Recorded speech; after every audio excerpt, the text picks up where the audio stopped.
themselves. And at the drop of a hat, they'll drop a bomb on and kill everybody, innocent people. Yes, sir. Politics. Yeah, they will. See, it didn't work. They thought they could, shift the attention over there and get it off of Mr. Clinton and his sexual life. Yeah. It worked. Yeah, Y'all ain't here. Now, they knew this man was out of control sexually before he came on. Just like Kennedy, he was out of control, but he didn't come out.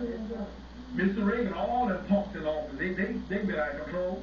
They have ladies all been over the office desk. Y'all ain't here. Pinching on women and going on. It ain't nothing new. They know that's going on. But see, somebody is after the Clinton family. Somebody don't want him there. That's why they push him to kind of get him out of there. Somebody don't want him there because he's doing some things that they don't want him to do. And he got a lot of black folk coming to the White House. Y'all ain't here. And the first time this sexual scandal broke, he called Reverend Jackson for counsel. And Reverend Jackson been counseling ever since this broke. And he goes to the White House and prays with the president and encourages him, brother, you can make it.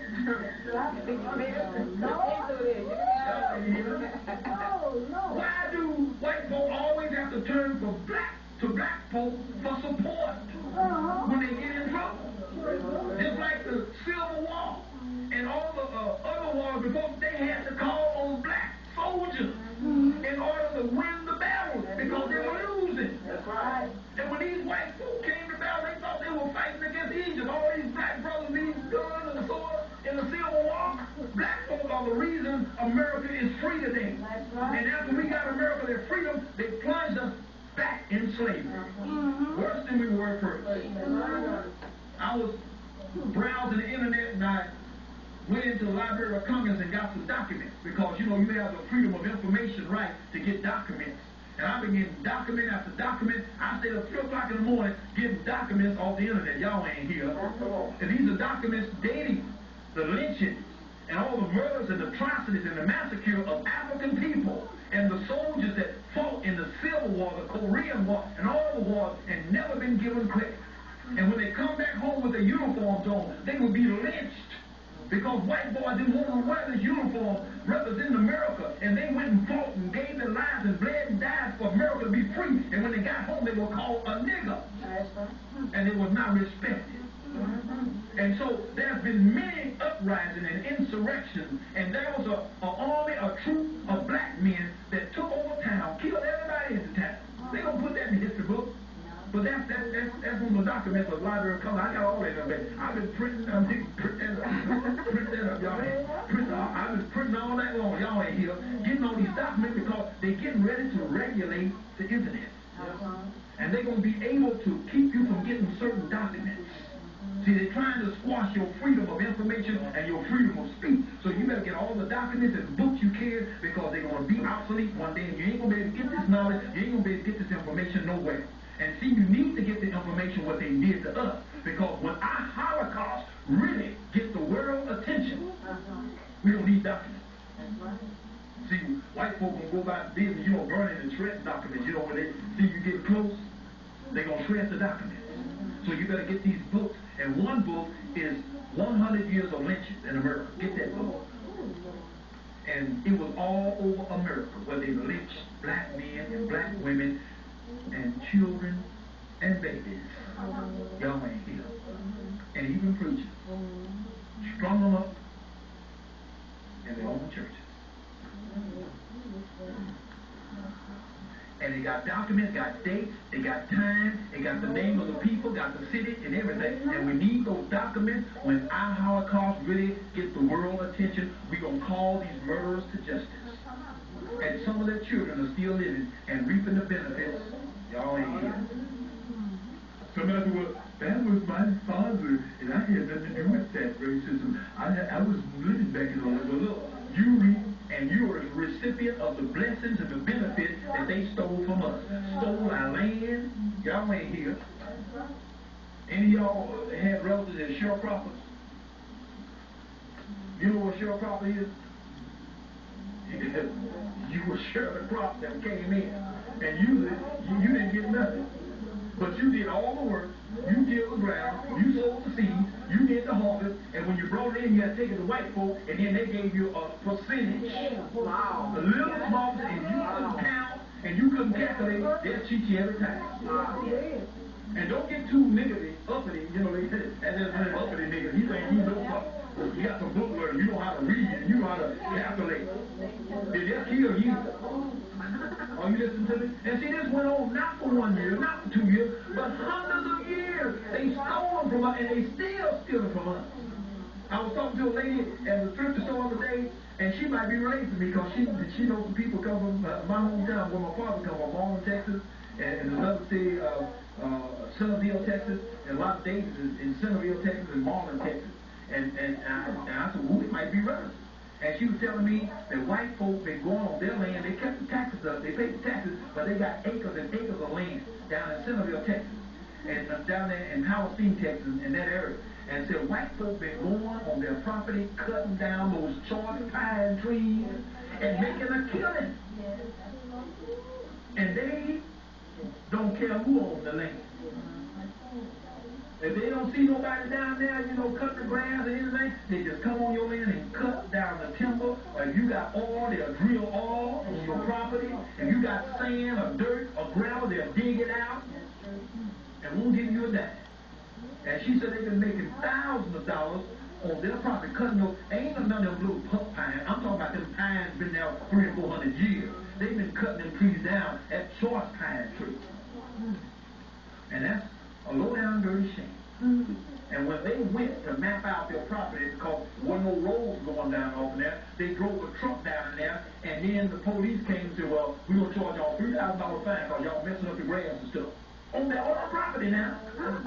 And she said they went on and paid it just to, you know, keep the confusion down so the white folk wouldn't, you know, try to take their land. They won't pay the $3,000 because they finna go in there and start cutting trees themselves on their own property. Gonna get them a lawyer and go down there and stop that mess. All y'all here.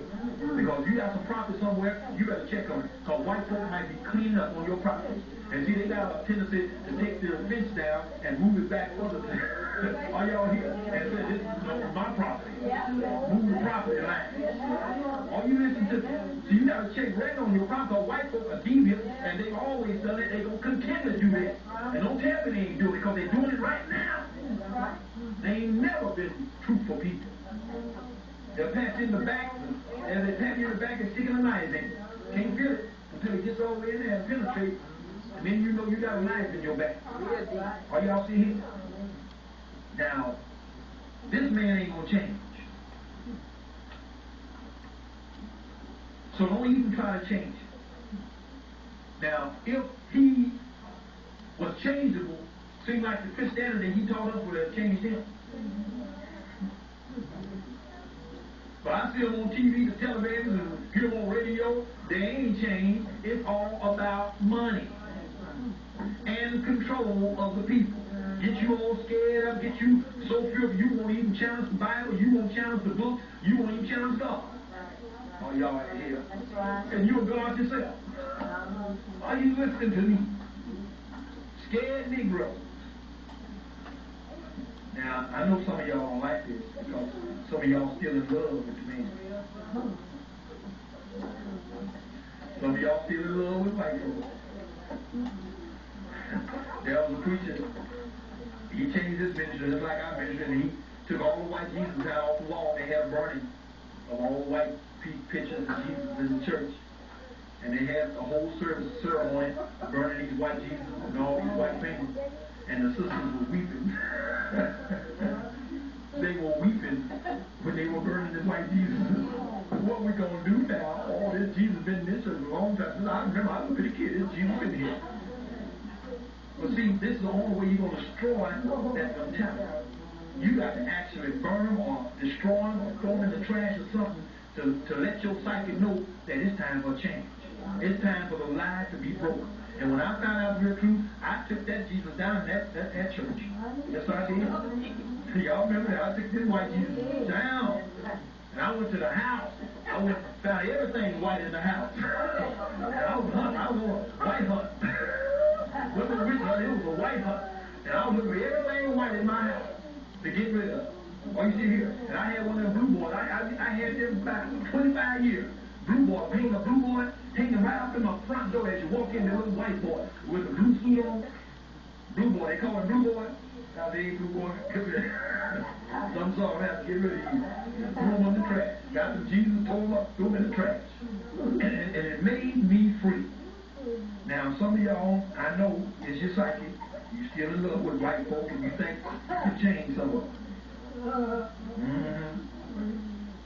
And you try to make some of them good. Now some of them do better than others. But all of them are devils.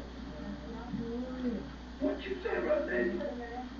Well, what other creature or people on earth you know are closer to the image of the devil than white folk? Now we will always talk the devil was, red, had horns and pitchforks and long teeth, and he resided in hell underground. That's what they told us. I had a track, one of my tracks, the fallen enemy, Satan. Y'all remember that track, the first track I had? The red looking for the swabbing my long teeth and horn. Y'all remember that track? That was my mindset of the devil. And when I saw that, I said, that's the devil. And I'm going to make a track and put that devil on there. I should have made a track of a white man with a suit on behind the pulpit. That's the devil. Y'all ain't here. The real devil is going to stand up. You saw the movie. Now, some of them do better than others, but all of them are devils by nature.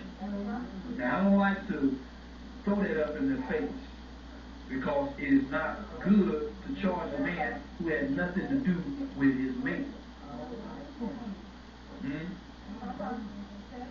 And then you just throw it up in his face. He's not responsible, but he is the devil. He's not responsible. He didn't make himself, but he is weak. Evil to the core. He doesn't have a heart of mercy or tenderness. And for black people to think that white folk are merciful, you make a very serious mistake. They are born liars, born murderers, and the only way they can see the kingdom of God, as Jesus told Nicodemus, you must. And that's the only way the white man is really going to get into the real kingdom of God. Going to have to drop racism. Going to have to drop that color thing, that your color makes you superior than others. When we first saw white folk, it scared us to death, because we thought they were spirits. We thought they had lost their minds. Because in ancient teaching, white always represented evil, and black represented good. But see, they had to switch that around. In the dictionary, they said white is pure, undefiled, honest, gentle. That's the definition of white. But when you look at the dictionary, you see black, evil, blackball, lazy, trifling. It's talking about us. So we got to reverse that. We got to change it back around. Black is good. Now, if black was good, why do they make a lot of products black? All our keyboards are black. All the telephones used to be black. Judges wear black robes. Preachers wear black suits. What's in this black now? Huh? We know there's power in black. Now, black attracts heat. Now, you wear something black in the summertime. It's going to burn you up. So you know black is powerful, and black, attracts heat and power and energy. But white, it repels. So if you wear something white in the summertime, you're a lot cooler. So you wear something black, you're going to burn up. So it tells us that everything came out of black. And now they're finding out there is a black hole in the universe. And no light can get away from it. This black hole draws all light into itself. So that puts the cap on the theory. White had to come out of black. The Bible says there was darkness on the face of the deep. And God said, let there be light. And the light came out of darkness, and the darkness comprehended it not. So that's telling you, white folk came out of black people. We produce every race. The young girl asked me after church one Sunday, Sister Hicks' daughter, where did all the races come from? I had to tell her, I had to stop her. I don't know a young girl like this leave out of here without their knowledge. So she passed it to her friends and relatives. So I told her, I said, now baby, we were all black in the beginning. But through migration, we all left Africa, which is the homeland of every creature on earth. Some went to Europe, some went to Asia, some went over here, some went over there. And the process of time and the climate that they were in changed their pigmentation, changed their hair, changed their facial structure, changed their diet, changed everything about it. But originally, all of them were black. But as they stayed there for thousands of years, they began to take on new characteristics. Now, you call white people's hair, but in reality, it's really fur. And see, back in the cave days, their whole body was covered with fur, like the animals. They keep them warm. And they would eat raw meat. They would kill an animal, and they would drag it into the cave, and mama cave baby, baby cave baby, they would all come in and start eating on the raw animal now, eating the hair and all. Now, if you want to see this, in reality, go rent the movie Blockbuster Night, Quest for Fire. And when they first learned about fire, scared the hell out of them. They didn't know what fire was. All you see here. And see that movie. And they will eat everything raw, and they will use the bathroom in the cave. Now, you got a dead carcass in there. They all gnawed on it, ate and left. Then everybody using the bathroom to step around in it. Y'all in here. And this went on for hundreds and hundreds and hundreds of years. And they eat root and in the cold. And that nature became, take what I want. I don't ask for nothing. I take what I want. And that's his nature. When he wants what you got, he don't take it. He'll kill you. Look at your movies. Look how they blood bled on TV. I mean, they shoot 100 people down, and you don't want any better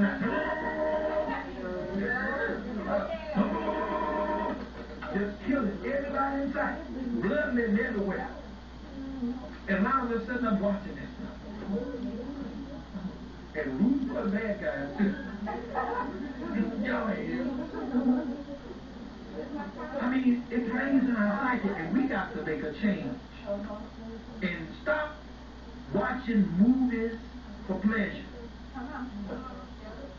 From now on, since you're in this ministry, you watch movies to analyze and to educate yourself about the white man and his ways and what he's doing and what he's going to continue to do. Just like a leopard ain't going to change his spot, white folk ain't going to change. There was on the news today, there was a basketball team went down a little country town, and they called them niggers. They pushed them, did all kind of things, practiced racism, and then had nerves that, well, we're not racist. I don't think it really happened. I think, the media just trying to make something out of nothing. Well, then you have white folks denying their racism. Look over here in a small country town, got one black person on the team, and they had another team come down there, about 4 or 5 blacks on there, and a few whites, and they said, here come them nigger lovers, and here come them niggers. I mean, this is sick. It's still going on. In 1998, racism is still going on, people. I told you these people ain't going to change. As Revelation says, they must be killed with the sword.